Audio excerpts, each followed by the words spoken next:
Bonjour à toutes et à tous ma team Kiefer, c'est avec grand plaisir qu'on se retrouve aujourd'hui pour cette nouvelle vidéo pour parler de Paris-Roubaix 2022. C'est l'épisode 2, dans le premier épisode on vous a présenté le profil de l'étape, les favoris qui étaient donnés notamment sur le site Today Cycling. Aujourd'hui dans cette vidéo on va plus s'attarder sur les équipes présentes, les coureurs présents et les favoris par équipe. On va vraiment faire un gros zoom sur les coureurs et tout ça. N'hésitez pas à aller checker l'épisode 1 après cette vidéo pour tout savoir sur l'édition de Paris-Roubaix 2022. Dans la précédente vidéo, on avait également regardé le palmarès des 10 dernières années et les meilleures places des Français dans ces 10 dernières années justement. On commence cette présentation des coureurs engagés pour l'édition 2022 pour la Bahrain Victorious. On aura un gros favori, le Slovène plutôt, Matej Mohoric, qui a été plutôt bon en début de saison, qui a gagné de nombreuses courses. Donc gros favori. Heinrich Hausler, qui a déjà brillé sur les routes de Paris-Roubaix, sera également parmi les favoris de cette édition. Édition longue, 250 km, un peu comme chaque année. On a quasiment 60 km de plat sans pavé, et puis après on enchaîne les secteurs pavés. On a également Philippe Mesiuc, Jonathan Milan, Yasha Souterlin qui peut faire partie aussi des favoris, Jan Traknik qui fait partie aussi des favoris, et Fred Wright. Franchement on a une équipe Bahrain victorieuse très costaud, très solide. Du côté de la Lotto Soudal, on a Florian Vermeersch. On a une équipe quasiment 100% belge. Ils aiment bien les classiques du Nord. On a Cédric Bullens, Victor Kampenart, attention à lui, très bon aussi ce coureur. Frédéric Frison, Sébastien Grignard, Harrison Sweeney ou encore Bren Van Moor. À chaque fois, donc on va dire les coureurs qui sont présents, mais on s'attardera sur les profils qui peuvent être retenus pour être parmi les favoris de cette édition. Chez Alpenix Phoenix, on a bien sûr Mathieu Van Der Poel, le petit-fils de Raymond Poulidor, qui est peut-être le gros favori de cette édition par rapport à son niveau de forme à laquelle il arrive, et parce que son grand concurrent, toujours Wout Van Aert, n'est pas dans les meilleurs état de forme pour aborder cette édition. Alors Van Der Poel, c'est le gros favori de cette année. Je vous rappelle, première participation en 2021 à Paris-Roubaix pour Van Der Poel, il finit 3ème. C'était à Sonny Colbrelli qui s'était imposé. Sylvain Didier, le Suisse, peut faire partie aussi des favoris. Tim Merlier, bonne pointe de vitesse, mais peut-être un peu juste sur les pavés. Jasper Philipsen, Jonas Rickaert, Oscar Risbeek et Gianni Vermeersch. Bien sûr, parmi ces équipes qui sont très costauds, on aura à cœur de placer peut-être un équipier dans l'échappée de la matinée pour pas, en cas d'attaque par exemple d'un Van Der Poel après, retrouver un relais à l'avant et pour animer aussi la course et montrer le maillot. Chez Astana, on a pas mal de coureurs qui sont arrivés, qui sont bons en classique du Nord, on va le voir. C'était pas une équipe qui était basée sur ces courses-là, mais là ça commence à émerger dans cette équipe kazakh. Gianni Moscon, l'italien, fait partie des gros favoris pour cette édition. C'est peut-être la grosse carte de Astana qui n'avait pas forcément de grands coureurs de classique du Nord. On a également Leonardo Basso, Manuele Boiro, Yeneski Fedorov, Fabio Felline, qui aura peut-être sa carte à jouer, Jimmy Grousdev ou encore Davide Martinelli. A noter quand même que c'est marrant parce que dans les réservistes, on a Vincenzo Nibali. Faut savoir que dans le Tour de France cette année, on aura des pavés, donc il y a peut-être certains favoris qui auront à cœur de repérer un petit peu les pavés sur Paris-Roubaix 2022. Chez la Quick Step Alpha Vinyl, on a Yves Lampart, c'est vraiment un favori. Casper Asgreen également, c'est des coureurs qui ont leur carte à jouer. Davide Ballerini, Tim Declercq, Florian Sénéchal, c'est peut-être notre grande carte française. On verra également Anthony Turgis, c'est la Total Direct Energy qui est très bon sur les pavés. On a Yannick Stemle ou encore Zdenek Stybar, très très bon sur les pavés. Je pense que cette équipe Quick Step Alpha Vinyl est une des meilleures teams pour l'instant avec la Bahreïn dans ce qu'on a vu. La Jumbo Visma, ça continue parce qu'il y a du lourd. On a Van Aert, on a Eduardo Affini, on a Christophe Laporte, c'est déjà 3 gros favoris. Un peu en retrait, Timo Rosen, Mike Tennyson qui sont bons sur les pavés, mais peut-être pas au top d'ici pour aller remporter cette édition. On a Mike Van Dijk ou encore Nathan Van Hoekdung. Compliqué la prononciation, mais c'est vrai qu'on a beaucoup de coureurs belges, donc vous m'excuserez si j'écorche un peu les noms et les prénoms. Chez Israël, première tech, c'est un peu pareil qu'Astana, on a recruté de plus en plus de coureurs de classique du Nord. On a notamment le Canadien Guillaume Boivin qui peut être la grande surprise sur des routes comme ça assez escarpées. On a Seb Van Mark, gros favori. Je pense que lui, je le mets 3ème de mon top 3. On va le faire petit à petit. Donc 3ème, je mettrai Seb Van Mark pour Paris-Roubaix 2022 dans mon pronostic. On a Jente Biermans, Reto Hollenstein, Hugo Hull, Tej Jones ou encore Mats Wurschmidt. Je vois bien un Mats Wurschmidt dans l'échappée de la matinée ou Hugo Hull par exemple. Alors chez Total Direct Energy, on annonce Peter Sagan que j'avais annoncé peut-être pas présent. Apparemment il serait là, donc il fait partie forcément des grands favoris. Même si je vous l'ai dit plusieurs fois, il n'est pas dans un grand état de forme cette année. Déjà le changement d'équipe l'a peut-être impacté, mais son état de forme, il a été malade, il a été souffrant, il est fatigué Peter Sagan, on ne sait pas trop ce qui lui arrive, peut-être l'âge aussi. Donc je ne vais pas le mettre dans les grands favoris, mais ça reste un coureur avec un gros nom. On a également Boissonhagen, Mathiej Bodnar, Danny Os, Geoffrey Soupe, Anthony Turgis, qui est pour moi la grosse carte française et je le pronostique deuxième de ce Paris-Roubaix, et Dries Van Gestel. Chez Ineos Grenadier, on a Filippo Ganna qui est la grosse carte, mais on a également Van Barle. Viviani, je le mettrai pas dans les favoris. Heyduk, Rowe, Sheffield et Turner, je les mets pas non plus dans les favoris. Et je vois bien Luc Rowe attaquer loin avant l'arrivée. AG2R Citroën Team, on a un gagnant déjà de Paris-Roubaix, c'est le Belge Greg Van Avermaet. On a également une équipe qui sera tournée vers Stan De Wulf, Oliver Nazen, Laurens Neisen, Antoine Rogel, le français, ou encore Michael Char, lui c'est un coureur de classique, donc c'est une grosse carte aussi pour AG2R, ou encore Damien Touzé.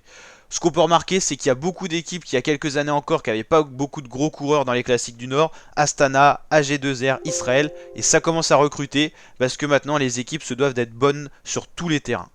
Même Ineos recrute des sprinters, alors imaginez le changement. En la personne d'Elia Viviani. Chez Trek, on a Mats Pedersen, ancien champion du monde, grosse carte aussi pour cette édition. Lui, je le mettrai plus 4ème dans mon top 10 de cette édition. On a Holgard, Kirsch, Simon, Jasper Stuyven. Lui, je pense qu'il va animer la course. Et lui, c'est un des gros favoris. Je le mettrai bien vainqueur, mais j'ai une autre petite idée dans ma tête. Donc, je vais pas le mettre dans le top 3. Voilà. Edward Tuns ou encore Otto Vergade. Chez la Groupama FDJ, on a Stefan Kung, très en vue cette saison. On a Aske, Davy, Olivier Legac, Lingard, Luc Vixen ou encore Velten. Chez la Bora, on a Nils Politt, on a Shane Archbold, Marco Haller, Jonas Kor, Martin Lass, Jordi Meus ou encore I2 Schelling. Je pense que ça sera compliqué pour Bora de briller cette édition. Je pense que le meilleur coureur pour les pavés, c'est Nils Politt. Chez Cofidis, on a Maximilian, Richard Walscheid, l'allemand, on a Pete Allegard, Eddie Fine, Alexis Renard pour les Français, Sichmon Chachnok, Van Bilsen ou Wallace. Compliqué aussi pour cette équipe Cofidis de briller. Ils n'ont pas forcément aligné leur meilleur effectif. Chez la team 2SM, on a John de Genkolb qui a déjà gagné Paris-Roubaix, Nikias Arndt, Nico Dens, Nils Eikhoff, Tims Naberman, Joris Nievenius ou encore Florian Stork. Alors chez DSM, on va s'attarder un petit peu là-dessus. On n'a pas des coureurs forcément très connus, mais bien sûr on a quand même De Genkolb et Nikias Arndt. Mais les autres qui sont un peu en retrait peuvent briller sur les pavés. Et j'en ferai peut-être pour l'instant des équipes qu'on a vues la troisième plus forte. Après quand même Alpecin, Jumbo et aussi Bahreïn on va dire. Mais attention à De Genkolb qui est le gros favori pour moi. Et attention aux autres coureurs qui pourraient dynamiser la course je pense. Chez Arkea, on a Amaury Capio, Hugo Hofstetter, Mathis Louvel, Dan Maclay, Christophe Nob, Clément Rousseau ou encore Connor Swift. Pas de gros favoris de ce que je vois. Education First, enfin EIF Education Easy Post avec son nouveau nom 2022. On a Sébastien Langeveld de l'Irlandais. Stéphane Biseger, lui je pense que c'est une grosse carte sur les pavés. Un profil assez lourd, c'est un coureur qui a du poids, qui a du gabarit, qui a de la cuisse comme on dit dans le jargon. C'est un coureur qui est bon au contre-la-montre, c'est des routes qui peuvent lui convenir. Il est entraîné par Fabien Cancellara, donc Biseger, j'en fais un des gros favoris également. Je le vois bien dans le top 10 de cette édition de Paris-Roubaix 2022. On aura également Owen Doul ou encore Jens Kekeler, Jonas Roots, Tom Scully ou encore Lukas Wieniawski. Chez Intermarché ou Antigobert Matériaux, on a de la pointure. On a Alexander Christophe, on a Dimitri Claes, on a Andrea Pasqualone, Adrien Petit, Baptiste Plancart, Taco van der Horn ou encore Kevin Van Melsen. Alors on a des plus petites équipes maintenant, on a Uno X Pro Cycling Team, une équipe quasiment 100% norvégienne avec quand même deux Danois. On a Rasmus Tiller, Christophe Alversen, Lasse Norman Hansen, William Levy, Eric Nordzer Rezel, on a eu du mal, Anders Skratzet ou encore Soren Varanskolt. Très dur à prononcer, hein, les noms norvégiens, c'est costaud. Ça c'est des équipes qui ont qui ont à cœur d'aller se montrer dans les échappées, d'attaquer. C'est des équipes qui n'ont pas de gros favoris, mais qui ont des coureurs globalement bons sur ce genre de classique. C'est des coureurs de classique, donc je pense qu'on les verra à l'avant, on les verra dans les échappées, tout ça. Et pourquoi pas aller chercher la surprise, mais ça sera quand même compliqué au vu de la start list qu'on a globalement. Sur cette édition. Team Bakikshon Jaiko, Luke Durbridge, Alexander Balmer, Jack Bauer, Alexander Edmondson, Alexander Konichev, Michael Matthews, le gros leader australien. Lui, c'est vraiment un gros leader parce que c'est un coureur qui brille sur ses courses, qui est peut-être plus en forme dans sa carrière où il est plus âgé maintenant, il a plus d'expérience. Donc attention à lui, je le vois bien dans le top 10 aussi. Ou encore Lukas Mekzech, un gros favori aussi pour cette édition. Chez la UAE Team Emirates, on a Michael Bjerg, Pascal Ackermann, Alexis Brunel, Ryan Gibbons, Vegard Stacklangen, Joel Sutter, Olivero Troya. Je vois pas de gros leader pour gagner Paris-Roubaix cette année. On a Ackermann qui a une bonne pointe de vitesse mais qui sera juste sur les pavés je pense. Tout ce qui sera très technique, je pense pas qu'il arrivera à suivre les meilleurs, donc pas de gros favoris pour moi pour cette équipe. Alors on a Movistar maintenant, on a Garcia Cortina, on a Inigo Elezoki, Momene, Emmanuel Herviti, Johan Jacobs, Max Kanter, Lopez ou Barcelo.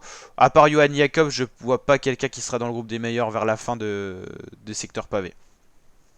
BNB Hotel KTM, on a Jérémy Lecros, Jens Debuschkere, Alexis Goujard, Quentin Joregui, Cyril Lemoine, Julien Maurice ou encore Luca Mozzato. Pas de gros favoris non plus. Bingoal Powell Sauce Saucisse HB, WB plutôt. Pas de gros favoris non plus. On a Lorenz Rex, Stanislo Agnolowski, Serial Dezel, Timothy Dupont, Milan Mountain, Ludovic Robit et Tom Virsten. Et on va finir avec une petite équipe encore, Sport Vlaanderen Baloise. Équipe de classiques du Nord, on les voit quasiment que sur ces courses là parce qu'ils ne sont pas présents dans les équipes World Tour, donc on a du mal à les voir au grand écran, mais si vous suivez un petit peu le cyclisme en détail vous pouvez les voir. 100% belge cette équipe, qui voudra également se montrer, donc je pense dans de nombreuses attaques, dans des échappées. On a Runo, Eregots, Ruben Harper, Vito Breit, Alex Coleman, Sander De Bestel, Arne Marit ou encore Jens Reinders. Je vous avoue que je connais pas vraiment beaucoup ces dernières équipes, donc on va pas s'attarder dessus. Je connais pas vraiment le talent potentiel de ces coureurs, mais je pense qu'ils auront à cœur de montrer le maillot. Donc voilà, édition de Paris-Roubaix, on retrouvera le résumé de la course complète sur ma chaîne YouTube, donc n'hésitez pas à vous abonner, à liker, à partager, et tous les secteurs pavés qui sont classés selon la difficulté. Bien sûr, les mythiques, on a la fameuse Trouée d'Aberambert, 5 étoiles, une des plus dures, en raison notamment de la qualité des pavés, de la longueur, et du cumulé qu'il y aura dans les jambes aussi. Il y aura 30 secteurs pavés, on a le Carrefour de l'Arbre qui est mythique aussi. On a Mont-Saint-Pével, ça si vous avez déjà suivi un peu Paris-Roubaix, c'est des noms classiques, hein, c'est quasiment mythique. Hein.